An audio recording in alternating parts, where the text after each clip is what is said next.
ಈಗ ಬೆಂಗಳೂರಿನ ಇತರ ಸುದ್ದಿಗಳನ್ನು ಫಟಾಫಟ್ ಅಂತ ನೋಡೋಣ ಜಸ್ಟ್ ಟೈಮ್ನಲ್ಲಿ.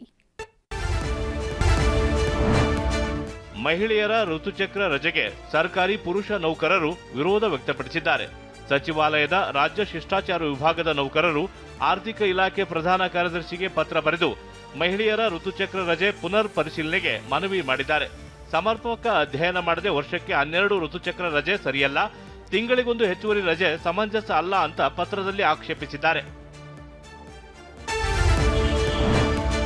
ಅಕ್ರಮ ಚಟುವಟಿಕೆಗಳನ್ನು ನಡೆಸುತ್ತಿದ್ದ ಆರೋಪದ ಮೇಲೆ ಆನೇಕಲ್ ಉಪವಿಭಾಗದಲ್ಲಿ 20ಕ್ಕೂ ಹೆಚ್ಚು ಸ್ಪಾಗಳನ್ನು ಪೊಲೀಸರು ಬೀಗ ಜಡಿದಿದ್ದಾರೆ. ಜಗಣಿಯಲ್ಲಿ 1, ಸೂರ್ಯಸಿಟಿಯಲ್ಲಿ 8, ಅತ್ತಿಬೆಲೆಯಲ್ಲಿ 10, ಸರ್ಜಾಪುರ ಠಾಣಾ ವ್ಯಾಪ್ತಿಯ 2 ಸ್ಪಾಗಳನ್ನು ಪೊಲೀಸರು ಮುಚ್ಚಿಸಿದ್ದಾರೆ. ನೂತನ ಎಸ್ಪಿ ಚಂದ್ರಕಾಂತ್ ಸೂಚನೆ ಮೇರೆಗೆ ಪೊಲೀಸರು ಕಾರ್ಯಾಚರಣೆ ನಡೆಸಿದ್ದಾರೆ.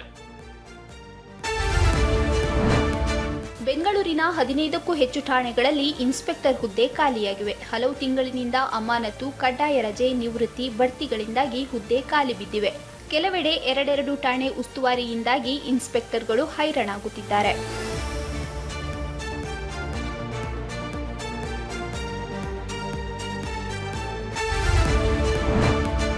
ಜಿಬಿಎ ಕೇಂದ್ರ ಕಚೇರಿಯಲ್ಲಿನ 7 ಸುತ್ತಿನ ಕೋಟೆ ಸಪ್ತಮಾತೃಕಾ ಸಹಿತ ಶ್ರೀ ಆದಿಶಕ್ತಿ ದೇವಾಲಯ ಲೋಕಾರ್ಪಣೆ ಮಾಡಲಾಗಿದೆ. 800 ವರ್ಷದ ಹಳೆಯ ದೇವಾಲಯವನ್ನ 1,60,00,000 ರೂಪಾಯಿ ವೆಚ್ಚದಲ್ಲಿ ಜೀರ್ಣೋದ್ಧಾರ ಮಾಡಲಾಗಿದೆ.